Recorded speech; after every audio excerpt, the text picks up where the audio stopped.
ظالم جب ظلم کرتا ہے تو وہ سمجھتا ہے کہ شاید یہی قوت، یہی طاقت، یہی جوانی، یہی اقتدار یہ قائم رہے گا، لیکن کبھی ظلم کا راج قائم رہ سکا نہیں، رہتا ہی نہیں۔ یزید نے ظلم کی حد کر دی، جب تخت حکومت میں بیٹھا تو ظلم کی حد کر دی۔ اس نے سمجھا تھا کہ شاید یہ اقتدار میرے پاس رہے گا، یہ تخت جو میں نے سجایا ہے اس پہ سجا رہوں گا، بنا رہوں گا، قائم رہوں گا۔ اسے سمجھ نہیں نہ آئی کہ حکومتیں ظلم سے نہیں عدل سے قائم رہتی ہیں۔ میرے عمر فاروق رضی اللہ تعالیٰ عنہ کی حکومت عدل سے قائم تھی تو 12 سال قائم رہی، 12 سال قائم رہی، اور عمر چلے گئے، عدل کرتے کرتے چلے گئے، لیکن مدینے کی گلی سے بھی جا کے پوچھو گے تو عمر کے عدل کی گواہی دے گی۔ مدینے کی گلی اور مٹی بھی کہے گی کہ عمر عادل تھا۔ یزید نے ظلم کیا نا، پورے 4.5 سال رہا، لیکن اس کا خیال تھا کہ میں جمع رہوں گا، بنا رہوں گا، رہ سکا نہیں، رہ سکا، چونکہ اللہ غافل ہے، اللہ کو پتہ ہے۔ اور ایک اور بات بھی، ایک اور جملہ بھی کہنے لگا، ان سے بھی یاد رکھیے گا، ظالموں کو مددگار بھی مل جاتے ہیں، ظالموں کو مددگار بھی مل جاتے ہیں، بلکہ ظالموں کے مددگار زیادہ ہوتے ہیں۔ بدی جلدی پھیلتی ہے، گناہ جلدی پھیلتا ہے، ظالموں کے مددگار زیادہ ہوتے ہیں۔ یزید کو مددگار ملے، ابن سعد ملا، ابن زیاد ملا، شمر ملا، خولی بن یزید ملا، بڑے اسے مددگار ملے جو کہتے تھے کہ بالکل کوئی خطرہ ہی نہیں، دنیا پہ ترستی ہے تیری دید کو، اور سب خیر ہے، ہر جگہ امن ہی امن ہے۔ یزید جب ظلم کر رہا تھا تو سمجھتا تھا مجھے کوئی نہیں پوچھے گا، کوئی میرے قریب نہیں آئے گا، لیکن یارو اس تک دنیا کا کوئی بندہ تو نہیں پہنچ سکا، لیکن اللہ کا قہر تو پہنچ گیا نا، اللہ کے انصاف کا حق کو پہنچ گیا نا۔ رب تو ہے نا دیکھنے والا۔ عبید اللہ ابن زیاد کے دربار میں جب سیدنا امام حسین کا کٹا ہوا سر پہنچا نا، اس نے ایک چھڑی پکڑی، اور چھڑی پکڑ کے نا تو امام حسین کے لبوں پہ مارنے لگا، کہنے لگا تجھے کہا تھا نا بات مان جا، کٹا ہوا سر پشت میں رکھا ہے، تجھے کہا تھا نا بات مان جا۔ راوی کہتا ہوں عبید اللہ ابن زیاد نے چھڑی ماری اور اس نے بے ادبی کی، کہنے لگا تو تھا ہی اس قسم کا، تیرا یہی حال ہونا چاہیے تھا معاذ اللہ۔ حضرت بریدہ اسلمی حضور کے صحابی دربار میں موجود تھے، فرمایا ابن زیاد تو برا ہے، تیرا باپ برا ہے، چھڑی پیچھے کر، پیچھے کر، ہٹا لے۔ راوی کہتے ہیں کہ 1 2 3 4 5 6 سال گزر گئے، وہی کوفے کا دربار، وہی محل، وہی تخت اور وہی تشت جس میں امام حسین کا سر رکھ کے لایا گیا تھا۔ 6 سال کے بعد مختار ثقفی حکمران بن گیا۔ مختار ثقفی نے کہا کہ میں چن چن کے ماروں گا وہ بندے انہوں نے امام حسین کو قتل کیا تھا۔ 1 نہیں 2 نہیں 4 نہیں 6000 بندہ مارا اس نے، چن چن کے۔ مختار ثقفی نے ابراہیم بن مالک کو بھیجا، فرمایا جاؤ قتل کر کے لاؤ۔ لڑائی شروع ہو گئی، 1 محرم کو ہوئی تو پھر بند ہو گئی، پھر 5 کو شروع ہو گئی، پھر 7 کو شروع ہو گئی، 10 محرم کا دن آ گیا 6 سال کے بعد، وہی ظہر کا وقت آ گیا، وہی عبید اللہ ابن زیاد جس نے امام حسین رضی اللہ تعالیٰ عنہ کو قتل کروایا تھا، وہ گرا ہوا ہے اور زمین پہ گرا ہے. اس کی گردن پہ ابراہیم بن مالک نے پیر رکھا اور اس کی گردن کو کاٹ کے تشت میں رکھا, اور تشت میں رکھ کے جب اس نے کوفہ بھیجا, وہی تخت جس پہ عبید اللہ ابن زیاد نے بیٹھ کے امام حسین کے مبارک لبوں پہ چھڑی ماری تھی, اسی تشت پہ رکھ کے جب اسی عبید اللہ ابن زیاد کا سر سامنے رکھا تو کوفے کے اس دارالخلافہ کے ایک کونے سے ایک بابا بولا اور بول کے کہنے لگا, لوگوں گواہ رہنا میرا رب بڑا عادل ہے, گواہ رہنا اللہ بڑا عادل ہے. چیختا ہے, کونے سے پکارتا تھا تو لوگوں عدل ہو گیا, انصاف ہو گیا, عدل ہو گیا, انصاف. دیکھو دیکھو, جب حسین کا سر آیا تھا, ابن زیاد میں گستاخی کی تھی تو کونے سے آوازیں نکلنے لگی تھی کہ زیاد برا ہے, حسین اچھا ہے. آج ابن زیاد کا سر آیا ہے, آواز پھر کونے سے نکلی ہے, لیکن آواز کیا گونج رہی ہے؟ آواز پھر وہی گونج رہی ہے, زیاد ابن زیاد برا تھا. مکافات عمل, مکافات عمل. اللہ غافل نہیں ظالم جو کام کرتے, اللہ غافل نہیں. 6 سال کے بعد وہی دن, وہی وقت, وہی گھڑی, وہی لمحہ, وہی سارا نظام, وہی دربار. انسان ڈرتا نہیں, انسان باز آتا, عبرت پکڑتا. ابن زیاد اس وقت کہتا تھا کہ میں جاؤں حسین کے پاس, یہ میں جو ہوتی ہے یہ مروا دیتی ہے. شیطان نے کہا تھا اعلیٰ خیر منہم, میں بہتر ہوں. بس ختم ہو گیا, ختم ہو گیا. ابن زیاد قتل ہوا, وہی تاریخ, وہی زمانہ. اللہ کریم نے اس کو ذلت کی موت دی, مرا, اور 30,000 فوج لے کے نکلا تھا, پھر بھی بچ سکا نہیں. ابن زیاد کا حال ہوا. ابن سعد صحابی کا بیٹا تھا, نبی پاک علیہ السلام کے پیارے صحابی کا بیٹا تھا, جناب سعد بن نبی وقاص کی اولاد. لیکن یاد رکھنا, اگر ایک صحابی کا بیٹا یزید بن سکتا ہے تو دوسرے کا ابن سعد بھی بن سکتا ہے. اور صرف یوں ہی توجہ نہ کیا کرو, ابو جہل کا بیٹا بھی تو صحابی رسول بن گیا تھا نا.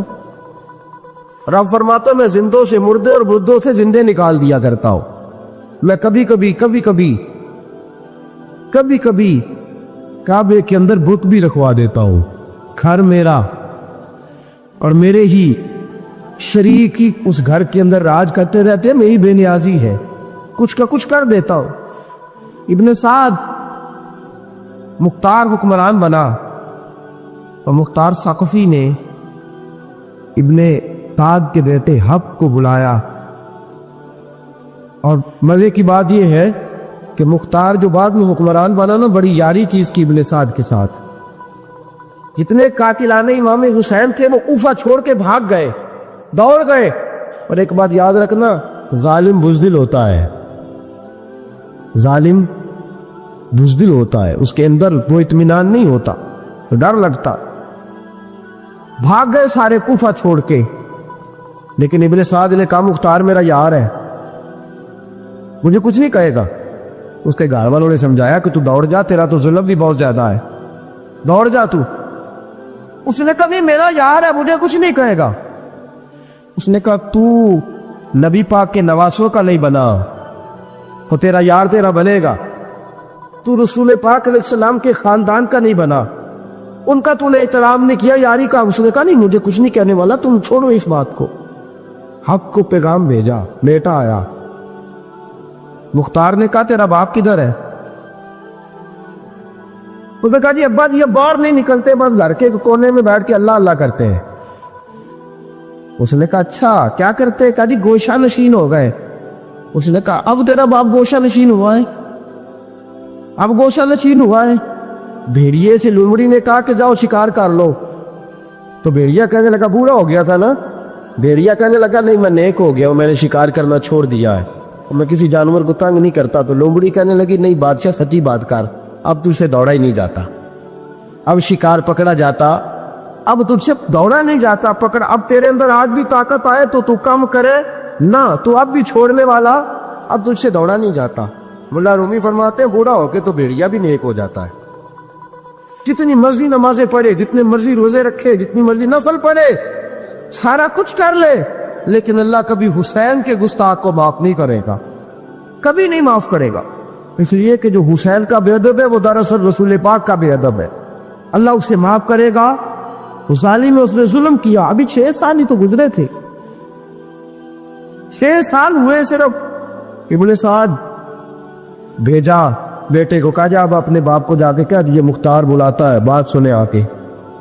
ڈر گیا، میں نے کہا ظالم بزدل ہوتا ہے نا، کہنے لگا اس سے جا کے کہو میں نہیں آ سکتا، بیمار ہوں۔ میں نے کہا چلو وہ نہیں آ سکتا تو ہم تو جا سکتے ہیں نا، ہم تو جائیں گے نا۔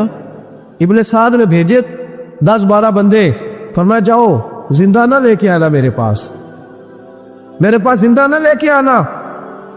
گئے، بیٹے کو حفص کو گرفتار کر کے کھڑا کر دیا، اور جناب یہ جو ابن سعد تھا اس کو بھیجا، کہا جب تم اس تک پہنچو نا تو جا کے گردن مارنا اس کی، اور مجھے اس کی وجود نہیں دیکھنا، صرف کٹا ہوا سر دیکھنا ہے۔ گئے، جا کے اس کو پکارا، کہا مختار نے بھیجا ہے مارنے کے لیے۔ کہنے لگے مختار مجھے نہیں مار سکتا، میرا یار ہے۔ ابن سعد کہتا مختار مجھے مار سکتا، میرا یار ہے۔ ان فوجیوں میں سے ایک فوجی کہنے لگا اگر تم محمد کے نواسے کو مار سکتا تو تجھے بھی تیرا یار مار سکتا ہے صلی اللہ علیہ۔ اگر تو رسول پاک صلی اللہ تعالی علیہ وسلم کے نواسے کو قتل کر سکتا ہے، تو نے نبی کا حیا نہیں کیا، وہ یاری کا حیا کیوں کرے؟ تو نے ظلم کیا ہے، اب دیکھ تیرا حال کیا ہوتا ہے۔ گرفتار کر لیا، منتیں کرتا رہا۔ تاریخ ابن سعد تو بتا رہی تھی کہ ابن سعد تو ہاتھ باندھتا ہے، پاؤں پکڑتا ہے، میرا یاد کر میدان کربلا، میدان کربلا تجھے اپنی باری آئی ہے تو تو ہاتھ باندھتا ہے، میدان کربلا یاد کر۔ حسین نے بھائی کی بھی لاش اٹھائی تھی، حسین نے جوان بیٹے کی میت بھی اٹھائی تھی، 6 مہینے کا علی اصغر بھی اس کی گود میں دم توڑ گیا تھا، اس کی بیٹیاں پیچھے تھی، بہن پیچھے تھی، بھانجیاں پیچھے تھی، بھتیجیاں پیچھے تھی، لیکن حسین نے ایک بار بھی ہاتھ نہیں باندھے۔ یہ کون ہے اٹیک ہوا، غبار سے پھٹا ہوا، ہزاروں کوفیوں کے درمیان وہ اکیلا ہی ڈٹا ہوا، یہ بال یقین حسین ہے، نبی کا نور عین ہے۔ پر میں یہ وہ میدان کربلا بھی یاد کرنا، تو ظالم تھا نا، معافیاں مانگ رہا ہے۔ حسین رسول پاک کے نواسے تھے، ایک بار بھی معافی طلب ہے؟ دیکھ منظر یاد کر، ابن سعد کا ایک ہی وار میں سر قلم کیا، ایک ہی وار میں۔ امام حسین پہ تو پہلے 82 زخم لگے تھے تلوار کے، 82 زخم تلوار کے، نیزوں کے، اور کئی نیزوں کی الیاں امام حسین کے وجود میں ٹوٹ گئیں گی۔ امام حسین رضی اللہ تعالیٰ عنہ پہلے ڈٹے رہے، جمے رہے، بڑی دیر کے بعد گر، پہلے ہی بار میں گر گیا۔ ابن سعد کا کٹا ہوا سر پہنچا تو بیٹا کھڑا تھا۔ مختار سختی نے کہا کہ تیرا باپ میں نے مار دیا ہے۔ کہنے لگا کوئی مزہ نہیں رہا زندگی میں۔ اس نے کہا چلو ٹھیک ہے تمہیں بھی مار دیتے ہیں، جب مزہ نہیں رہا تو مار دیتے۔ کاٹ دیا سر اس کا بھی، دونوں سر کاٹے، تشت میں رکھے، اور مدینہ منورہ حضرت محمد بن حنفیہ رضی اللہ تعالیٰ عنہ جو امام حسین کے چھوٹے بھائی تھے، جناب علی کی دوسری زوجہ کے بیٹے تھے، جناب علی کے صاحبزادے ان کے پاس بھیجے، اور بھیج کے کہا کہ لو ابن سعد کا سر حسین کا بدلہ ہے اور اس کے بیٹے کا سر علی اکبر کا بدلہ ہے۔ جب محمد بن حنفیہ کے پاس پہنچے تو آپ نے فرمایا یہ کمینوں کے سر میرے بھائی کے سر کا بدلہ ہو ہی نہیں سکتے، یہ کہاں حسین کا بدلہ ہو سکتے ہیں؟ وہ حسین ابن علی، وہ حسین ابن علی، حسین ابن علی کی شان رفت کوئی کیا جانے، حسن جانے، علی جانے، نبی جانے، خدا جانے۔ وہ خولی بن یزید، خولی بن یزید جس نے امام حسین کا سر کاٹا تھا، پتہ چلا نا، دیکھیں نا امام حسین کو کتنے موقع ملے تھے کربلا سے جانے کے۔ پہلے موقع پر ہی خور بن یزید نے کہا کہ امام آپ جانا چاہے تو میں رستے کھول دیتا ہوں، آپ تشریف لے جائیں۔ امام حسین نے فرمایا میں علی کا بیٹا ہوں، دوڑوں گا نہیں، میں دوڑوں گا نہیں، میں نہیں جانے والا۔ خولی بن یزید دوڑ گیا، کوفہ چھوڑ کے دوڑ گیا، اور کسی دور دراز علاقے میں جا کے ڈیرا لگا لیا۔ پھر وہاں سے واپس آیا کہ کسی نے کہا امن ہو گیا آ گیا دوبارہ کوفے. مختار کو پتہ چلا کہ آ گیا ہے, پھنس گیا ہے, گھر پہنچ گیا ہے. اس کی بیوی جو تھی نا خولی بن یزید کی, بڑی محبت کرتی تھی نبی پاک کے خاندان کے ساتھ. اس نے پیغام بھیجا, اس نے کہا آ گیا ہے گھر. ملے بھیجے, کہا جاؤ خولی کو پکڑ کے لاؤ. مختار نے کہا جلدی لاؤ. حکمران نے حکم دیا, لاؤ پکڑ کے. گئے گھر کے اندر گئے تو چھپ گیا. چھپا کہاں؟ ٹوکرے کے نیچے. میں نے کہا ظالم بزدل ہوتے, ایک ٹوکرے کے نیچے چھپ گیا. بیوی سے کہنے لگا, ان سے کہنا میں گھر کوئی نہیں. ان سے کہو میں گھر ہے نہیں. بیوی کرنے لگی چلو ٹھیک ہے. دروازے پہ گئی, وہ کہنے لگے وہ خولی بن یزید کو گرفتار کرنے آئے ہیں. منہ سے پکار کے کہنے لگی گھر کوئی نہیں, منہ سے, اور ہاتھ کے اشارے سے کہنے لگی وہ ٹوکرے کے نیچے چھپا ہوا ہے. منہ سے کہنے لگی کوئی نہیں گھر, تاکہ سون لے اندر, سون لے. منہ سے کہنے لگی کوئی نہیں, ہاتھ کے اشارے سے کہنے لگی چھپا ہوا ہے ٹوکرے کے نیچے. گئے, جا کے ٹوکرا ہٹایا. اپنے پاس بہت ساری دولتیں اور جائیدادیں وہ ساری دے دی. کہنے لگا جی میرے پاس کتنا پیسہ ہے, یہ بہت سے کاغذات ہیں, یہ کتنے زیورات ہیں, لے لو, مجھے چھوڑ دو. انہوں نے کہا وہ حکومت کدھر ہے جس کے لیے تم نے حسین کا سر کاٹا تھا؟ کدھر ہے وہ تمہارے تخت, اور کدھر گئی وہ تمہاری سلطنتیں, اور کدھر گئی وہ تمہاری دولت اور اقتدار, اور کدھر ہے وہ تمہارا اسلحہ جس کی بنیاد پر تم نے رسول پاک کا خون میدان کربلا میں بہایا تھا؟ وہ ہمارے سامنے لے کے آ. کہنے لگا یہ تھوڑے سے انعامات جو میں نے اکٹھے کیے تھے, یہ دنیا کی گندی دولت, اس کے لیے میں نے میدان کربلا میں امام حسین کا مبارک سر مبارک تن سے جدا کیا تھا, لے لو, مجھے چھوڑ دو. انہوں نے کہا نہ دنیا میں لے تجھے چھوڑیں گے, اور نہ اللہ ہی تجھے قیامت کے دن چھوڑے گا. گرفتار کر کے لائے, گرفتار کر کے لائے. مختار نے کوفے کے بازاروں کے اندر اعلان کیا کہ آؤ باہر نکلو, تمہیں بتاؤ. حسین ابن علی کا خاندان گرفتار کر کے انہی کوفے کی گلیوں میں پھرایا گیا تھا نا, یہی گھمایا گیا تھا. آؤ تمہیں دکھاؤں خدا کا انتقام اور اللہ تبارک و تعالیٰ کا انصاف, تمہیں دکھاؤں. آؤ میدانوں میں نکلو, گھروں سے باہر آؤ. مختار ثقفی اگرچہ بندہ آباد میں یہ بھی ٹھیک نہ نکلا, لیکن بعض اوقات میرے نبی پاک علیہ السلام نے فرمایا اللہ اپنے دین کا کام اپنے نافرمان سے بھی لے لیا کرتا ہے. اس نے کام لینا ہو فاسق سے بھی لے لیتا ہے. اللہ نے لے لیا کام. نکلو میدانوں میں. نکلے باہر, چوک بھر گئے, گلیاں بھر گئی, کوفے کے محلات بھر گئے. مختار نے کہا لوگوں 6 سال پہلے کی تاریخ بھی ذہن میں رکھنا, اور آج کا دن بھی تم کبھی مت یہ وہ خولی بن یزید ہے کہ یہ نعرے لگاتا تھا کوفے کی گلیوں میں کہ میں نے حسین کا سر کاٹا ہے, میں نے حسین کا سر کاٹا. تمہارے سامنے کھڑے, پوچھو اس سے. اس سے پوچھا بھی تو نے حسین کا سر کاٹا؟ کہنے لگا جو میں نے تو بالکل نہیں کاٹا تھا, میں تو انعام کے لیے نعرے لگاتا تھا, میں نے تو نہیں کاٹا. اس نے کہا چلو ابھی کرتے ہیں تیرا بندوبست. زخم لگائے, تلوار کے ساتھ اس کے وجود پر زخم لگائے, اور جب نڈھال ہو گیا, خون بہ گیا, زمین پہ گر گیا, مختار نے کہا اس کے وجود کو آگ لگا دو, زندہ کو جلا دو. جب وہ جل رہا تھا راکھ اڑ رہی تھی. لوگ کہہ رہے تھے کہ دیکھو یاد رکھنا اللہ نے رسی ڈھیلی کر دی تھی, اب رب نے رسی کھینچی ہے, تو دیکھو خدا سے بڑا کسی کا انصاف نہیں.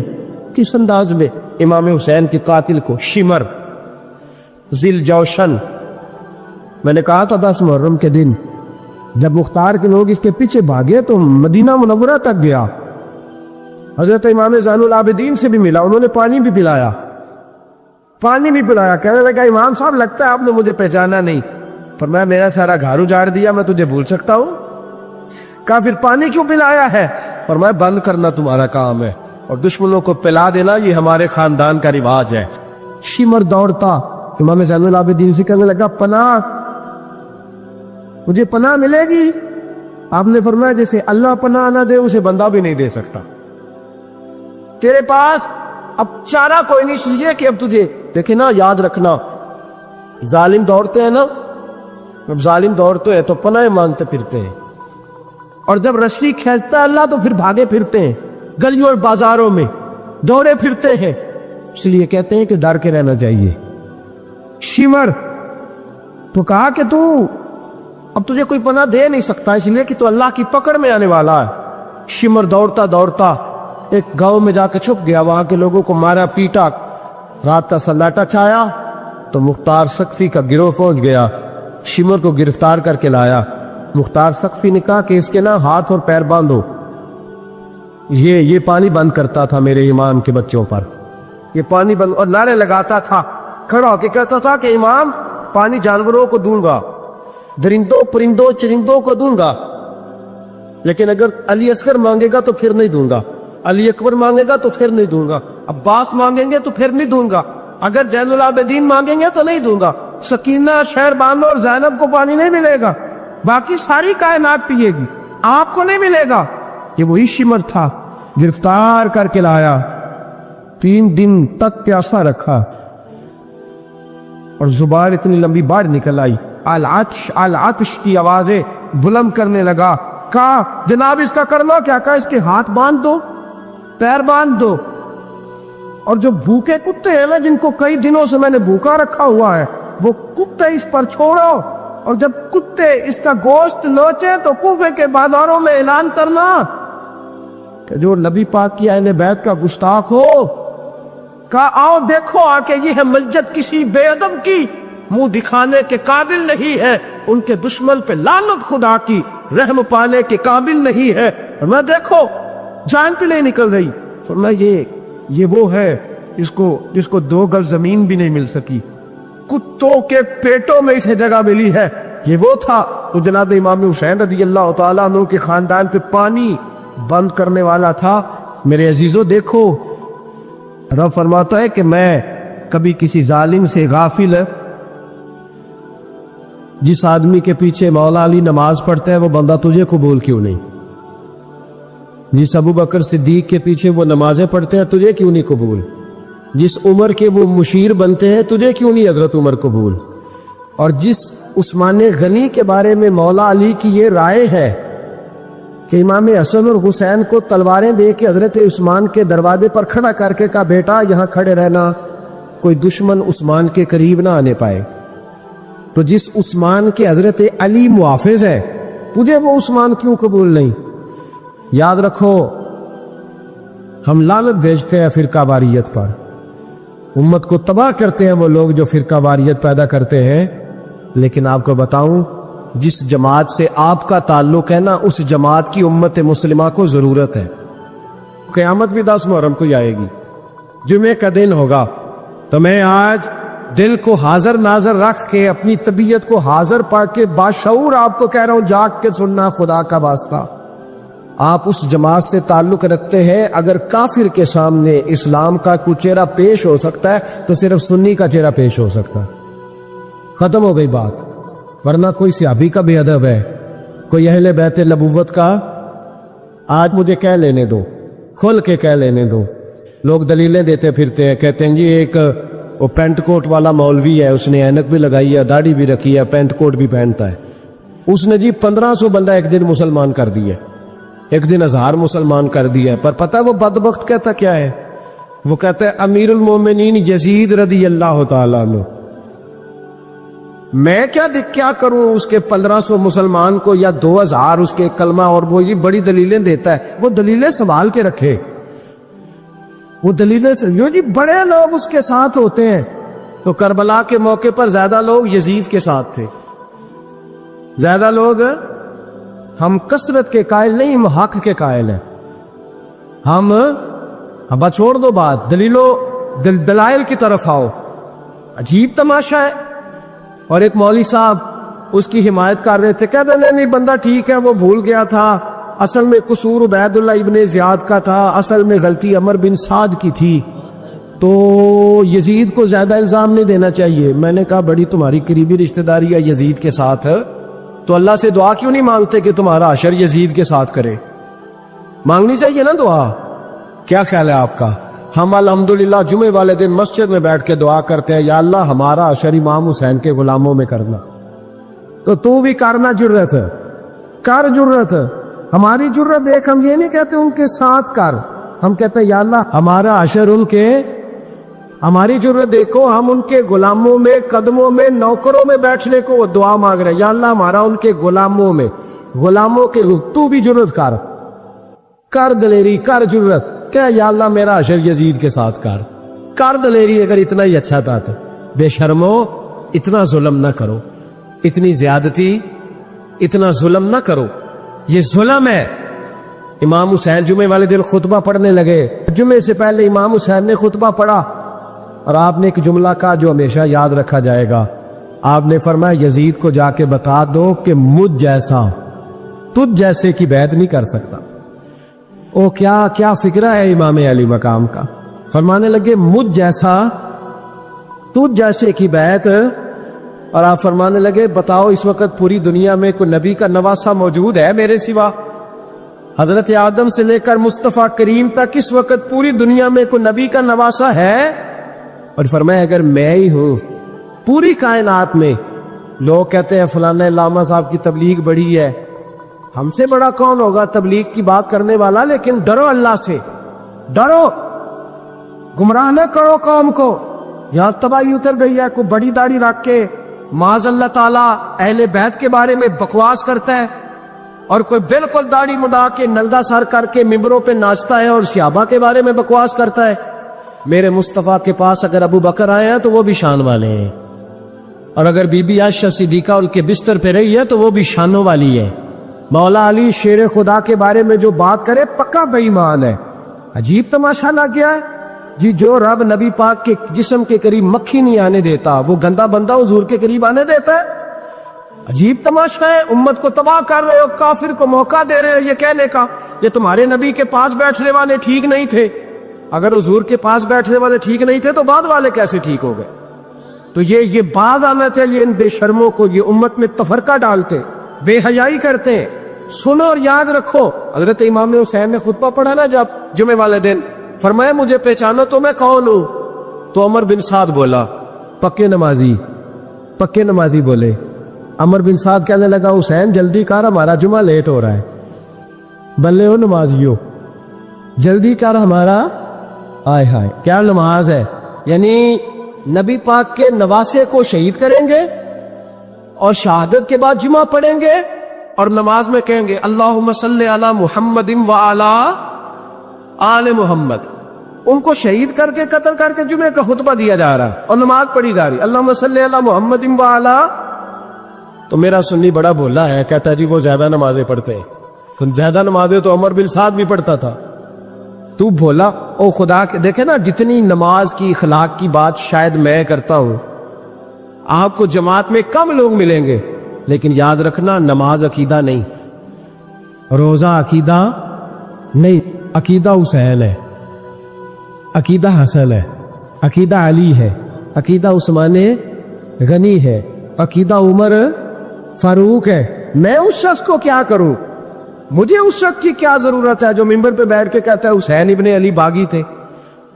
وہ شخص، اس کی نماز میں حج زکوٰۃ دیکھا جائے گا؟ آؤ قرآن مجید سورہ شورا آیت نمبر 23، گھر جا کے قرآن مجید کھولو، یہ والی آیتیں بھی پڑھا کرو، یہ والی بھی کھولا کرو۔ صحابہ جمع ہو کے نبی پاک کے پاس آئے، عرض کی یا رسول اللہ صلی اللہ علیہ وسلم آپ کے خرچے زیادہ ہیں، آمدن کا ذریعہ کوئی نہیں۔ جس طرح آج لوگ ہر پیر صاحب سے نہیں پوچھ رہے، علامہ صاحب سے، کہ آپ کام کوئی نہیں کرتے، کپڑے پھر بھی سفید پہنتے ہیں، کیا ذرائع آمدن ہے، پھر بھی آپ گاڑی میں گھومتے ہیں۔ ہمارا تو پروگرام تھا مولوی بھوکا مر جائے، پر اس کے پاس آتے ہیں تو یہ تازی چائے پلاتا ہے، کیا مطلب کس طرح کا رویہ ہے؟ صحابہ کے بار وہ یہ نہیں سوچتے تھے آتے کہاں، وہ کہتے تھے آگے بڑھ کے حصہ ڈالے۔ وہ سارے آگے بڑھے، کہا یا رسول اللہ صلی اللہ علیہ وسلم اخراجات زیادہ ہیں، ذرائع آمدن بظاہر کوئی نہیں، نذرانوں پہ اعتراض نہ کیا کرو، نذرانہ دینا نبی پاک کی سنت ہے، نذرانہ قبول کر لینا نبی پاک کی، بولو حضور کی سنت ہے۔ تو صحابہ جمع ہو کے آئے، ایک جگہ پہ میٹنگ کی، کہا تھوڑے سے پیسے ہر مہینے پیش کریں گے۔ تو حضور سے بات کون کرے گا پیسوں کی؟ کہا ہم نے نہیں کرنی، نبی پاک کے چچا جناب عباس کریں گے۔ حضرت عباس رضی اللہ تعالیٰ عنہ کے ذمے لگایا گیا، جناب عباس آئے، حضرت عباس رضی اللہ تعالیٰ عنہ پیسے لے کے آئے، اور سیانے بندے تھے، انہوں نے بڑی سمجھداری والی عقل مندی والی بات چھیڑی. یہ نہیں کہا کہ حضور ہم یہ نذرانہ دیں گے. کہنے لگے یا رسول اللہ ہمیں پتہ ہے آپ کی مذہبی مصروفیت اتنی ہے کہ آپ کو ٹائم نہیں ملتا کاروبار کرنے کا. اگر آپ کام کریں گے تو